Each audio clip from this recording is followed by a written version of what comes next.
listening to The Cooler Ring, a podcast made for manufacturing marketers.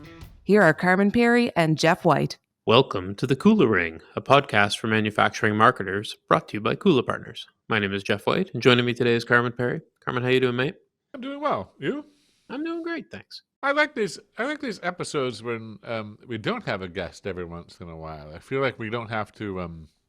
I don't know, like we can be more unvarnished or something.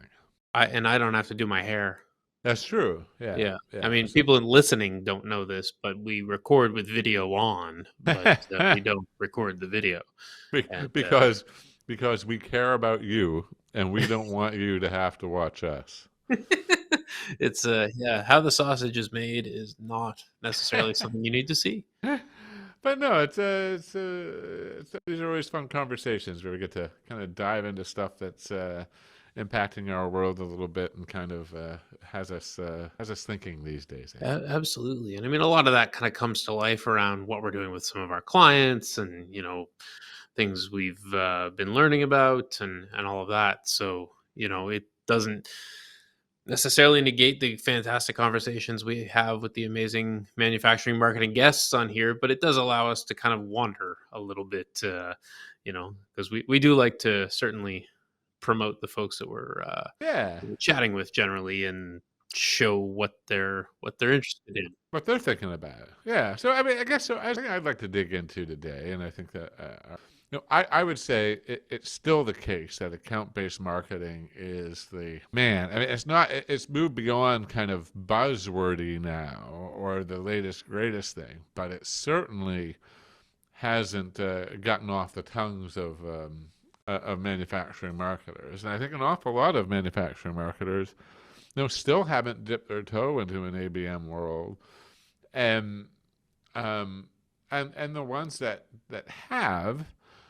Many of them have attempted pilots and failed, or what they thought was failure. And I guess, part of that, I think, has boils down to a bit of what they think going in. And, and what they're expecting out of ABM and what they're comparing it against. And I think the biggest problem there is that most marketers, especially when presented with a new advertising technology, one that is as targeted as ABM can be and should be, aren't necessarily separating their expectations from what they expect from demand gen programs or even PPC. And it's not like that in manufacturing. I mean, it might be in some B2B SaaS cases, but in manufacturing, it's a different deal. Yeah. And that sales cycle is a different deal. And ABM needs to support it in a way that isn't just about creating leads from a single ad view. Yeah, and look, we like to beat up on the whole notion of people viewing the B2B marketing world through a SaaS lens and how it's misguided. And so you indeed, and you noted that a part of that is because of the lengthy sales cycle that many manufacturers experience versus maybe a shorter path from awareness to purchase in a SaaS environment. But even I think that's only starting to sell part of the tale, because that starts to tell us one of the reasons why it's a problem. But I think it's even harder. It's even worse than that, in that you have these 18 to 24 month sales cycles, and then many manufacturers are operating in incredibly niche categories where the vast majority of the target accounts that they could focus their energy on are not in market right now for what they sell. Mm-hmm. And just because they find out that there's a great alternative does not put them into market. Like, they need to wait for their existing contract to run out, or they're just not at the point where they're addressing that specific challenge. Maybe you're a contract manufacturer looking to market into product development teams inside of OEMs or what have you, well, it may not be your fault. They just may not need a manufacturing partner right now. So you get an organization deploying an account-based marketing pilot against that target account list, and they're not going in with the understanding that 90+% of this list is not in market right now, and regardless of how compelling the offer is, they're still not going to buy from me. It doesn't matter. They don't have that understanding, and then they layer on the expectation that it may have the same conversion rate and an immediate bottom line impact that a great paid search program has, as an example. Yeah, I saw on LinkedIn this morning an old colleague and friend of ours, Joel Kelly, had posted an article about, that I am not currently part of your buying journey. Like, you can't define me as that. I'm not there. Like, I'm not, like, stop thinking of me as somebody who's on a journey to buy shit from you.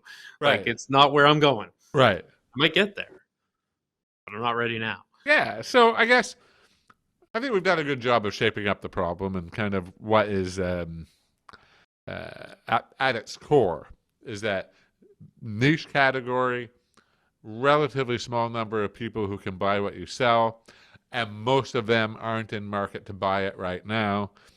Yet you're looking at the notion of ABM and other campaigns and needing to, in some ways, begin to think about it differently. Yeah. So because as a marketer that marketing does indeed work. That you just as a marketer you're looking for those levers to pull. What is it that makes the most sense, and what's a blend of short-term and long-term executions that are optimal?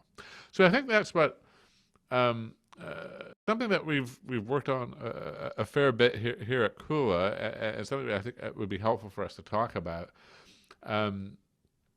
is this notion of the B2B effectiveness ladder. When we start thinking about different types of B2B buying content, or just content in general, not to use your fall into the Joel trap that you just mentioned there about buyer journeys. And so for those who aren't familiar with this notion of the B2B effectiveness ladder, it looks at 6 different types of content, and that, if you will, I'm going to start from the least, not the least. To say the least impact isn't really right. It certainly has the least long-term commercial impact, and typically addresses the smallest audience size. And then we'll move up the ladder, increasing our commercial impact, but also increasing the audience size that it's intended for. If you think about the very bottom rung of the ladder, that's when we're talking about kind of response triggers, right? All 3 of the things at the bottom 3 rungs are really all about converting existing demand.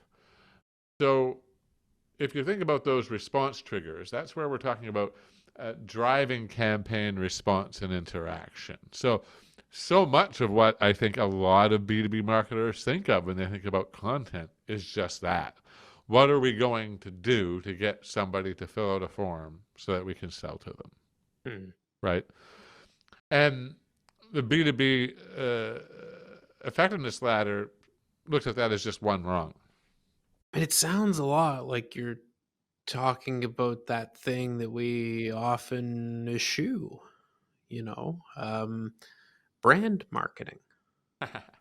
And I mean, we have, to be fair, poo-pooed the idea of brand as a concept because the way it's held up by so many, especially within the agency world, as this panacea.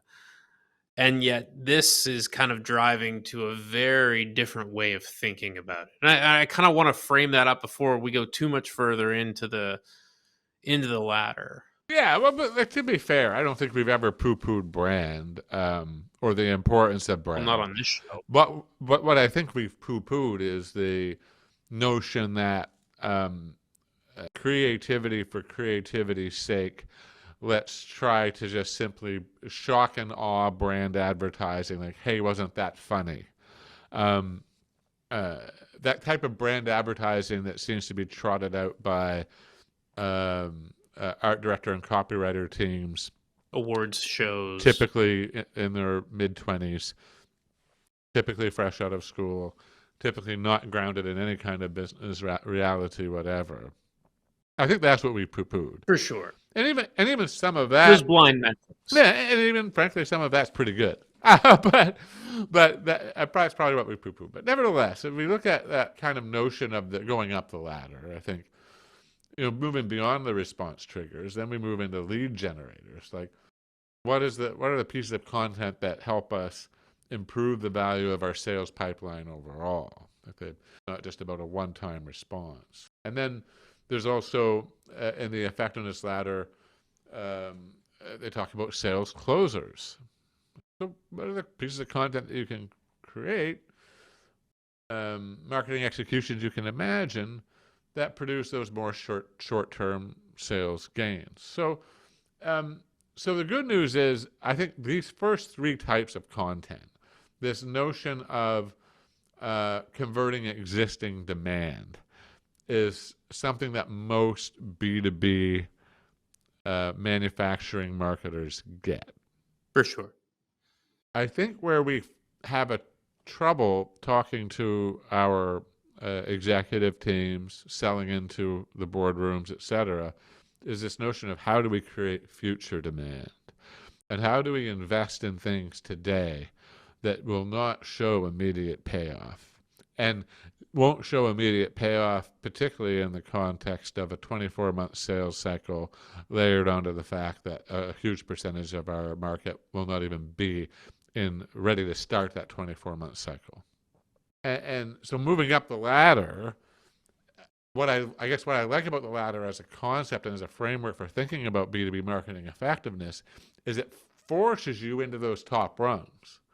And it says, you need to fill out those as well. What are you doing from a fame maker content perspective? So what is the content that you are creating that allows you to get customers, prospects, and media talking about you? And then here's the bad five-letter word, and brand building content, to your earlier point. What are we doing to grow our overall brand equity? And then at the very top rung is that notion of a strategic asset, a strategic creative asset that grows the brand and business long term. And that strategic asset is really providing the guidance. It's the umbrella under which response triggers, lead generators, sales closers, fame makers, and brand builders are built. Mm-hmm.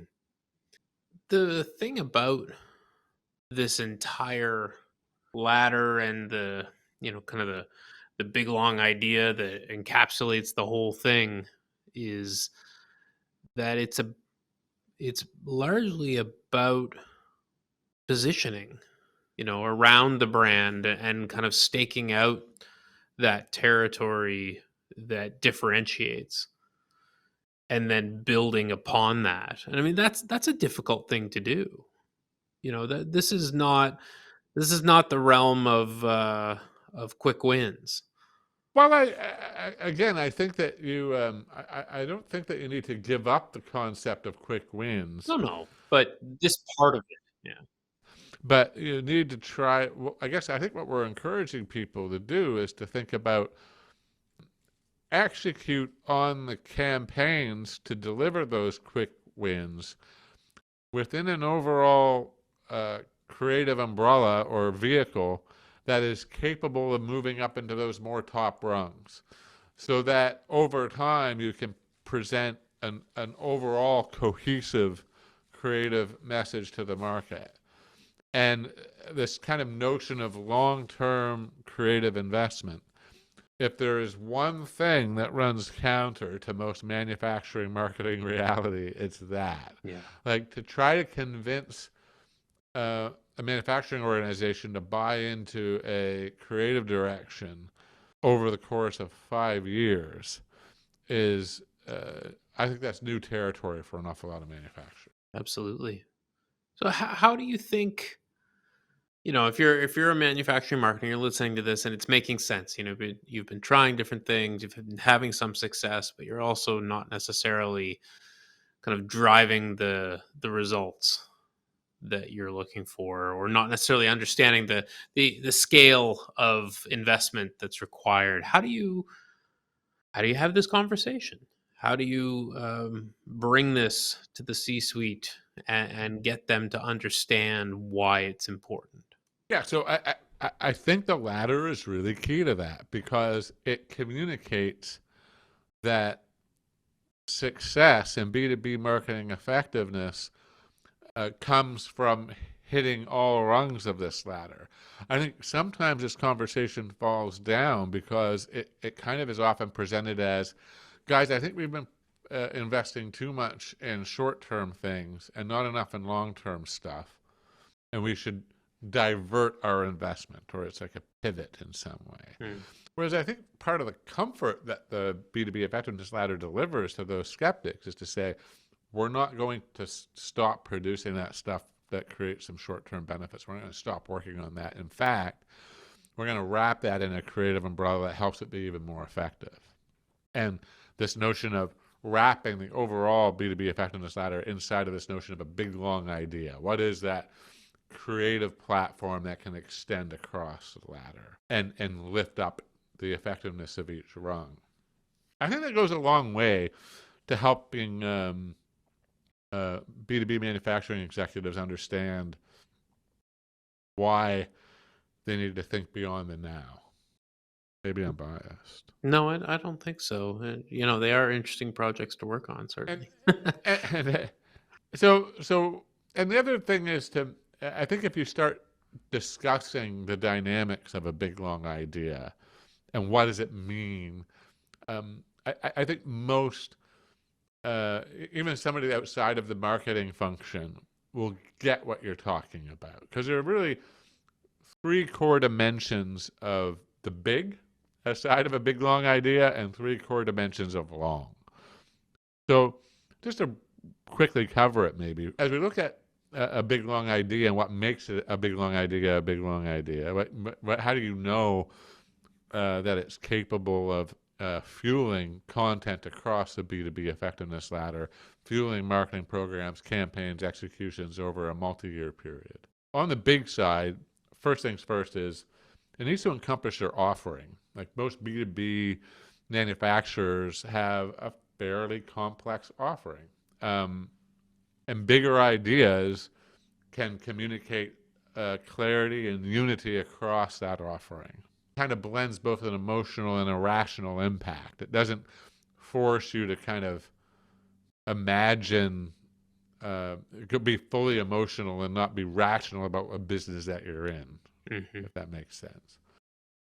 Second big dimension is audience. So it has to cover multiple decision makers and multiple decision breakers across a fairly lengthy journey towards becoming a prospect or customer. So that notion of it has to be both inclusive and persuasive. And then the last dimension that we typically look at on the big side of this is, does it have an element of surprise? Does it kind of help short circuit that, ignore the normal kind of brain wiring that we have? Does it stand out in a sea of sameness, as it were? Good news is, for an awful lot of B2B manufacturing categories, doing anything that's creative at all is an easy way to stand out. Can have an element of surprise. Yeah, exactly. Yeah. It's an easier task than a lot of B2C marketers would face. Oh, I think it's even an easier task than a lot of B2B marketers would face more crowded marketplaces. Like there, in a lot of the categories that we certainly deal with, there are, not a large number of comparable competitors in any given kind of area. So, there's always something that differentiates. And I think though, the manufacturers who are willing to zig a little bit there and provide a viewpoint and some clarity through messaging on that can really stand out without sort of the traditional levels of investment required to communicate a brand. Yeah, that's fair. That's fair. So maybe we should just look at the three long dimensions here briefly. So when we think about the big long idea, what do we mean by long? Well, at time, it needs to support, a months or years long buying cycle. It needs to support and be appealing to in and out of market buyers.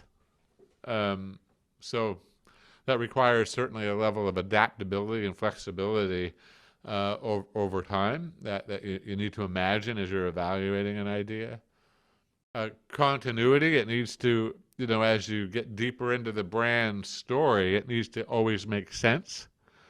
You can't get to a kink in the garden hose where it no longer makes sense, if you will. Wait a minute, there's a continuity error in here. You had a full glass before, and now it's empty, and now it's full again. And then extensibility. Can it drive multiple campaigns? Can it support a variety of tactical opportunities? Can it encompass new offerings or new challenges that may emerge? So that's would maybe be those would be the three long dimensions that I would highlight. So three in the big and three in the long, to help people imagine what that kind of big long idea is, or what it kind of might look like. I don't know, Jeff, would it be helpful to maybe think about some of what are some examples of this in real life? Yeah, I think, I'm going to have to put a loony in the cookie jar here, but anytime anybody brings up Apple or Google as examples of how things should be done or how things are done well, it's almost an unfair advantage. But Apple wasn't always in the place where they could advertise their brand simply with product. That really only happened post iMac. And before that, in the lull between kind of the foundation of Apple and Steve Jobs coming back, there was a big gap in kind of product and brand understanding and connection, the way there is now with the iPhone and all the typical Apple devices. We only need to see them, just their visual design is part of the brand, and it holds up. Yeah. But I think that you could suggest that when Jobs came back, the Think Different campaign that profiled Einstein and all of those different people with the Richard Dreyfuss narrated ad and all of that was really an example of an idea of where Apple was going. It was honestly pointing to today, even continues now. And I think that was a good idea, a good example, maybe even a big long idea. The notion of Think Different that help power product, guide product decisions. Yeah, for sure. But you're right. I do think Apple's it does seem like an unfair one, but it also can. I feel as a marketer sometimes it can feel hard to live into. It's like, oh, well, I'm not Apple, so now what? Yeah. But you're not American Express either. But it's interesting to note the American Express campaign, where they really kind of embrace the notion that you can make a big difference by shopping small, by shopping local. So if you remember, it was back in 2018, 2019, I don't know, there's a bunch of... Where the world ended? Yeah, exactly. A lot of promotion around shopping small. And they even had Small Business Saturday. It was a kind of a nationally recognized day in the United States. That was something that they lobbied for as part of this big, long idea, this notion that we can make a big difference in our economy by supporting small. And of course, it helps align them to small business operators as a credit provider. So I think it's a pretty good example of a big, long idea in action. Maybe more like kind of manufacturing, maybe it's more supply chain. Is the Maersk the shipping line? Mm-hmm. They have a fairly extensible creative platform that they've built that has come to life across everything from trade publications to big kind of mural type of installations, etc., around this notion of together all the way. And it's been a big, long idea for Maersk that has borne a lot of fruit. And I think if you did any kind of Google research, you'd be able to find out multiple executions on this over time. Maybe the last one I would mention is we probably have the kind of the IBM kind of Smarter Planet campaign. It'd be hard to have not seen that. There'd be maybe three that I would point to that would help put some meat on the bone and help people imagine what these big, long ideas look like in real life. For sure. Yeah. Here in Canada, we have one bank that's done a pretty good job of a big, long idea, I think. Yeah. Scotia Bank. The idea is that you have more, most people have more wealth than they think. Which they brought to life in a tagline, you're richer than you think. So this notion of you can do more with your money than you may be feeling. And that, man, they've extended that richer than you think in so many different ways. Yeah, they really have. I think that's one of the components that makes a big, long idea work, is when it has the potential to power a number of really unique executions over a long period of time, just as you said, that long component. But like, man, if you can still be excited about deploying a campaign that's based in the same ideas 5 years down the road, that's how you've struck upon an idea that can hunt. Yeah, and that balance of short-term activation, can it do stuff to help fill up our pipe, or to at least accelerate pipeline in the next while? Can we imagine campaign executions where there's some short-term activation opportunities, but also balancing that with long-term brand building?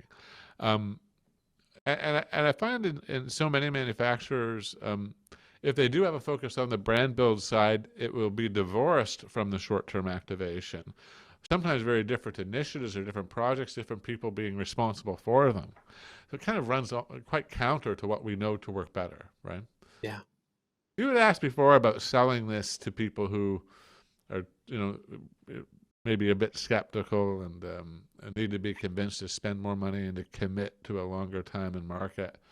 I do think that notion of talking through the fact of, here's our audience today, and how many of them are truly in market today? I still think that's incredibly powerful.